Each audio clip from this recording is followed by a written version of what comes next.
What is up, everyone? I'm Jim, I'm here with my good friend Ken, and today we're going to be ranking all of the films in the Harry Potter universe.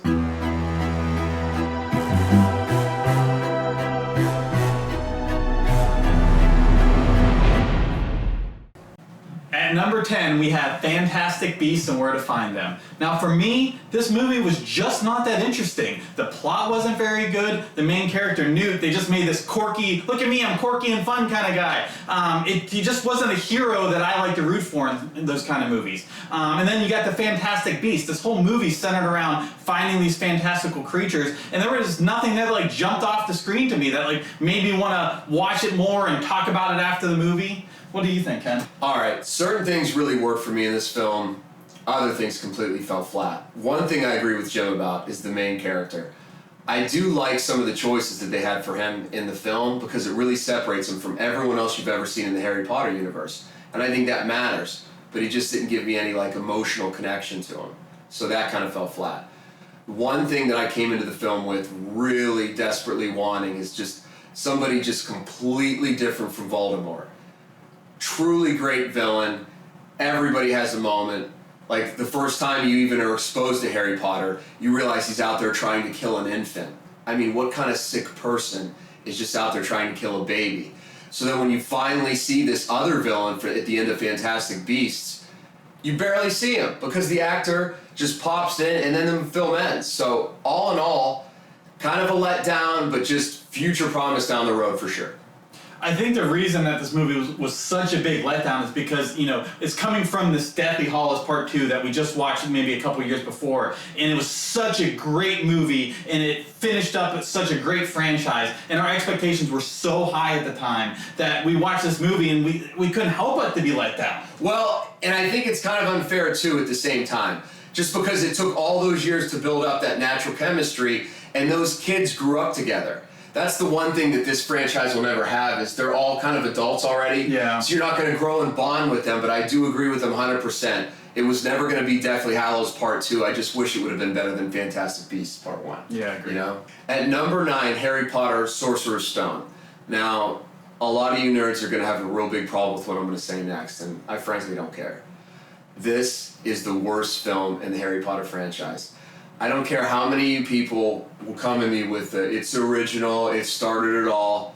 I get that. But when I look at these films, I do it based on just separating that film in its own place and time. There were some things about the film that I liked. I liked the Sorting Hat thing, and I do like how they established the characters. It just did very little to me at the time that I saw it. One other minor gripe that I have with this film is the budget. Now, I know that you couldn't greenlight a budget like that, especially nobody knew the phenomenon that Harry Potter would become.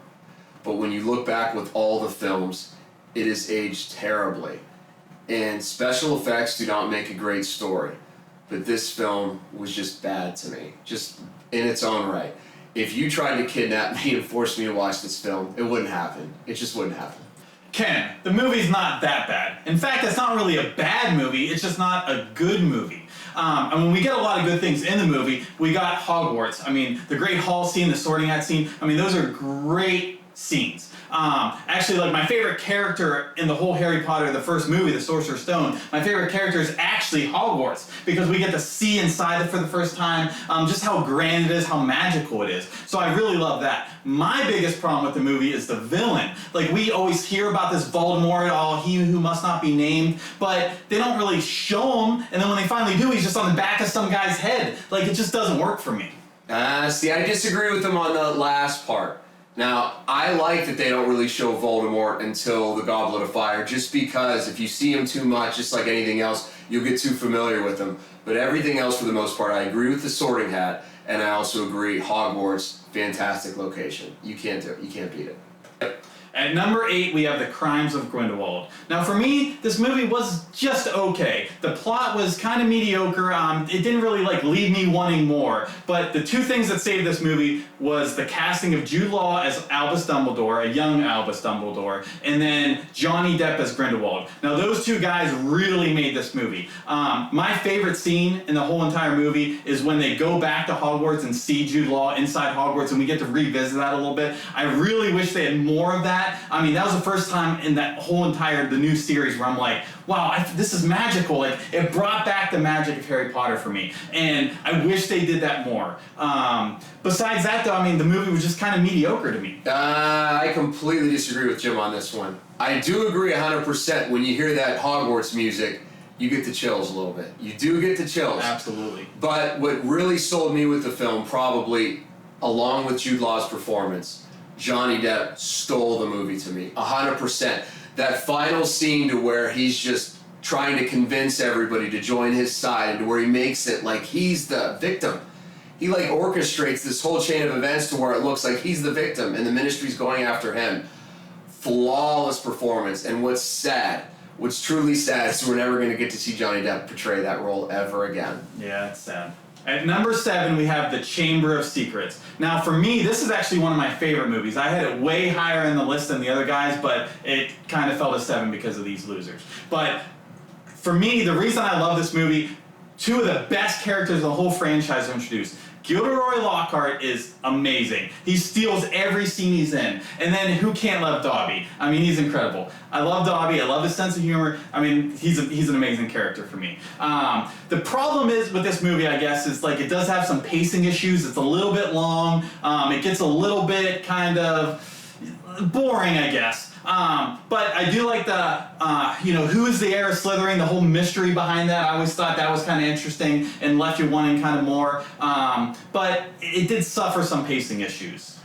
I think it suffered more than pacing issues for sure. Now, I'll agree with him though. Dobby, fantastic. That was probably the only thing that I really took positively from that film. Other than that, it was boring. It was like a small... You don't love Lockhart? You don't think he steals every scene he's in? I mean, he's charming! I mean, he is charming, but he's not my kind of charm. So if he's not my kind of charm, I'm not going to be invested. He didn't do it for me. That's all I'm saying. He's a fun character. He might have done it for you. He just didn't do it for me. He's a very fun character, and he knows it. I don't know about that. At number 6, we have The Goblet of Fire. Now, this is another movie that I had way higher. It's actually my favorite book and one of my favorite movies. I really love how the other 2 schools come to Hogwarts. I mean, I still like picture the music in my head. Here comes Durmstrang, boom, boom, boom, with the stick. I mean, come on, that's an incredible scene. And then you got the Yule Ball. I mean, it just screams Christmas to me. These teenagers are, they're coming of age. They're starting to learn who they are. It's just a great movie to me. You got the Triwizard Cup, which, I mean, they're just these fun activities. You fighting a dragon. I mean, there's some really good scenes in there. I love Brendan Gleeson as Mad-Eye Moody. I thought he did a great job. He's another one of those who just steals every scene he's in. And then finally, Voldemort. You finally see him at the end. They've been talking about this villain. He's on the back of some guy's head. You actually see him. And then when they show him his face, the snake-like face, like it's like far greater than anything I could have expected. I remember watching him on screen and I'm like, this is Voldemort. Okay, this film really confuses me. So there's certain parts of it that I think really work. With the different schools and everything else, Voldemort's my guy. He's the guy that I'm obsessed with, but the obsession didn't start in The Goblet of Fire. So that cemetery scene, while it was very good, it just wasn't great. I like the resurrection scene, all that kind of stuff, but it just didn't stick with me like it stuck with him. I think he's more the Wormtail. I'm more the Voldemort. I think that's the problem, but it's the director, guys. Once the director changes, everything changes for me in the next film. Okay. All right. At number 5, we have The Prisoner of Azkaban. I think out of the first 4 films, to me, it stands out the best. The reason is because it ends so strong. I love the way they bring Gary Oldman on, as they put him as this kind of like mentor to Harry, another kind of father figure since he lost his own father. Gary Oldman's fantastic in practically everything he's ever been in. And then when they build up to that moment and you finally see Harry use the Patronus charm at the end, it gives you the feels. It gave me the feels. And like I said, I'm not a big Harry Potter fan until later in the franchise. So this film pretty much worked for me on that end. Yeah, I mean, I definitely agree with you on Gary Oldman. He did a great job. He kind of saves this movie from being bad to making it mediocre, I guess. It's not one of my favorite movies. my biggest problem with this thing is the whole time turner thing. That was one of the best parts, though. I love time traveling movies, time traveling books. Me too. Love them. One of my favorite genres. But the fact that Dumbledore, like all-knowing, all-wise Dumbledore, is giving this 10-year-old girl, or however old she is, this time turner so she can go to more classes, it just blows my mind. He knew how it was going to work out, though. They introduced this just for the plot. It was so stupid. Oh, I think it worked. And then why does Voldemort not want this time turner? This time turner that like it can just do everything. Okay, because sometimes in fiction everything doesn't have to line up. It just Suspension doesn't of make disbelief. sense for the It girl doesn't to go to have potion to. class. It doesn't have to. It doesn't have to. It doesn't. It's like a Kongzilla. They just fight. You don't worry about the details. They're just It punching. just doesn't add up. At number 4, we have Deathly Hallows Part 2. And this truly makes me sick to my stomach. This is my favorite film of the franchise. And there's a couple films in here that I love. Even the way this film starts off with the dark Potter theme music and when you just see Severus Snape looking at the students. It's fantastic. You just feel the darkness, the loneliness, the brooding children just walking throughout all that stuff. You can just tell what they're going through. And it just kicks off from there. It just continues that whole theme from the first one about how Harry's just desperate to stop him. This film really brings together all the main characters and finally solves the mystery of Severus Snape's true intent. I mean, we always wanted to know, was he a good guy? Was he a bad guy? And we finally, because I'm a big battle guy. I love the Lord of the Rings fights. I grew up loving the comics, so I love fighting. We finally see an all-out assault on Hogwarts. I mean, wizards just flying in left and right. You see just death curses all over the place. So this movie had something that I've wanted from day one.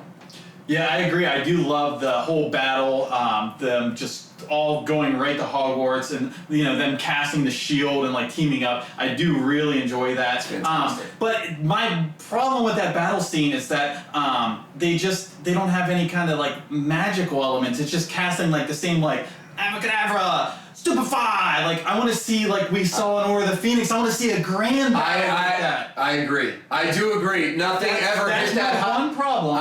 But I don't feel like J.K. Rowling knows how to do a proper fight scene. She wasn't directing the movie though. I know though, she didn't have that scene in Order of the Phoenix. The same director directed Order of the Phoenix. Yeah. So that's David Yates. Well, Yates, what are you doing? Well, you.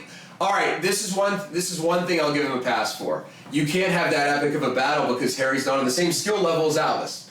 Maybe with the other ones I can see it. And that's true, but maybe do something a little more special. I agree. You should have made it a little more original. Yeah. I do think we can find some common ground there. But for the most part, it could have been just more original than just casting the same spells. I do agree. It gets repetitive. Have McGonagall fighting Snape doing something special, like throwing some snakes out or something. Like I do agree. They could have done something a little bit better.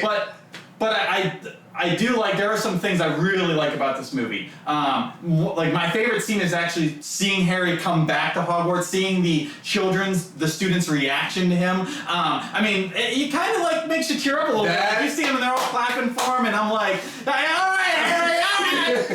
Like you do get that feeling. So there are some like very like magical, good scenes there. I'll definitely give them that, and it's definitely a good movie. In the conclusion, I like that they didn't pull any punches. We saw heroes die, we saw villains die. Like I really like that about the movie. And then one of my favorite scenes also is when he goes back and they show Dumbledore again on the train tracks, the scene at King's Cross there. That's a good scene. Like.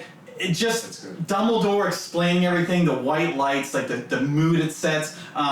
It's a great way to kind of like finish up that movie. There's so many. When he just brings that up, there's so many scenes too, so many small little things that you see.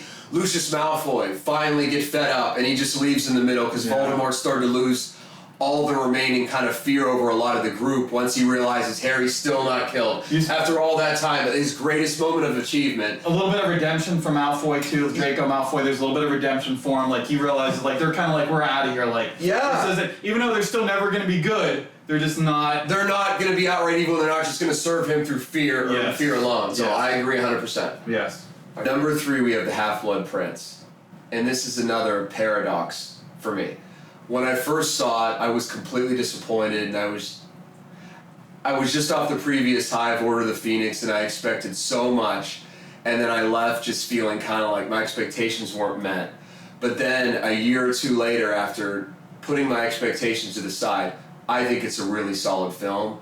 It sells with the dark tone of it. It kind of shocks you with what Severus Snape has to do at the end of the film. You can't really see that coming.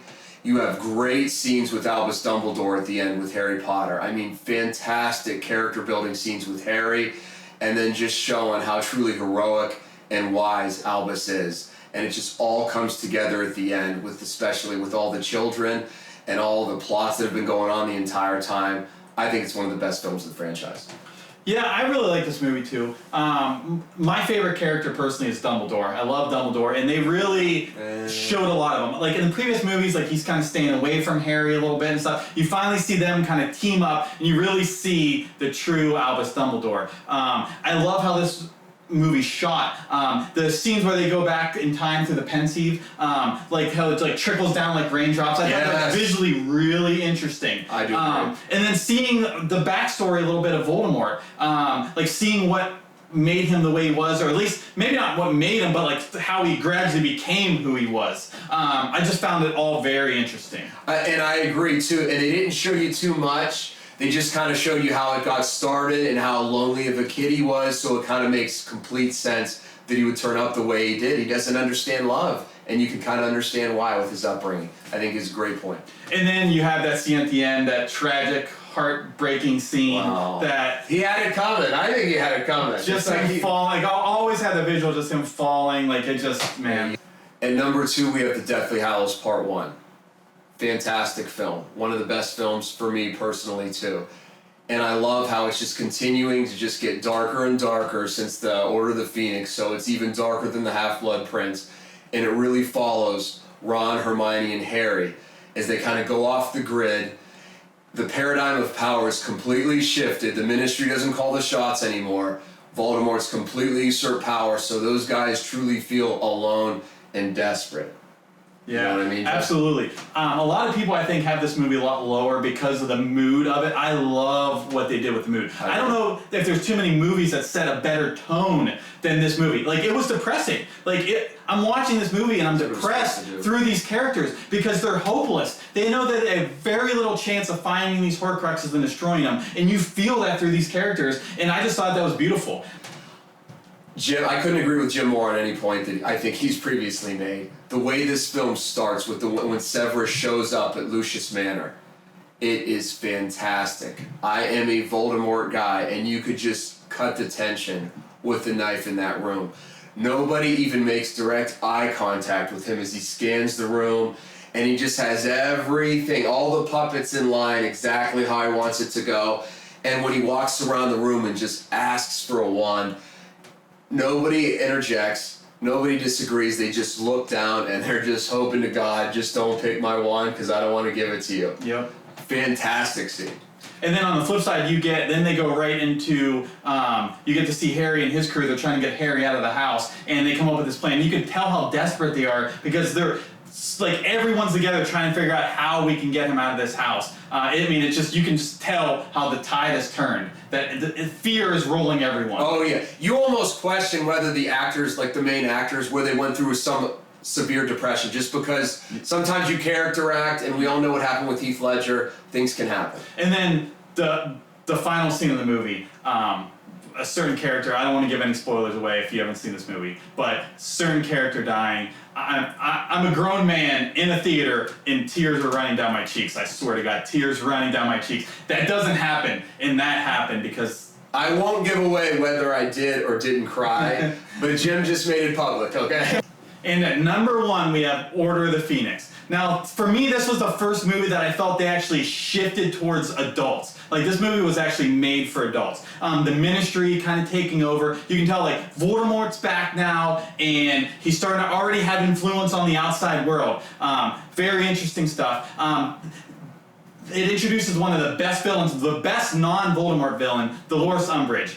She's a great character, one of those characters you just love to hate. You can't stand her. There's You no can't way you stand can her. like her. The There's kittens no on way. the back of the wall, like on the little plate. You just want to break every single one of them. She's just an incredible character. Like, you can't wait for bad things to happen to this character. She's not cool at all. And those She's are not characters that make the movies, I think. I agree. She's running the facility with like almost like a Hitler-esque vibe. Like, they walk in and you have like just like everyone working in tune. It's just like you just tell that she's a very evil bad person. We've all met somebody like that, just a control freak to the ultimate level, just giving them authority. Whether She a doesn't teacher care. or someone. She doesn't care who's in We all power. can as long relate as- to that person that we hate. Yes, it's Yep. Dolores Umbridge. And then with Dolores Umbridge, the one other thing I like is we get to see a little more of the Weasley twins, like their interactions with her, like them kind of like fighting her. Like, I really enjoyed that, and we got like a good end off of them in school with all the firecrackers and stuff. I thought that was a really cool scene. But by far the best scene in the entire franchise, Ken, that duel. It's what changed my world with Harry Potter. I was not even considered even a moderate fan, but watching this film as it built to that duel, oh my god, that duel I've watched hundreds of times. Just that final 2 minutes, just with the way it starts, just Voldemort's simple gestures, just like the dialogue between him and Albus, it just builds the tension when they go at it. My god, it's 2 minutes of just pure amazement, never to be recaptured throughout the film franchise, and I think that's one thing we both agree on. That's one thing we want to see more of, something akin to that. But my god, when he makes that fire snake, when he starts laughing, I just remember just getting the feels, because I'm a villain guy. So they finally gave me something to obsess over. So that, by far, the best scene in the series, by far. Guys, please keep in mind that this is our consensus rankings. I know you're going to have your own ranking, and please put your rankings below in the comments. I would love to see your rankings, because we don't all agree on things. I mean, there's a lot of movies I had a lot higher on my list, and that he had a lot lower on his list. So please just keep that in mind. This is just our opinion. If you enjoyed what you just saw right now, please like our video and don't forget to subscribe. See you next time. Appreciate it.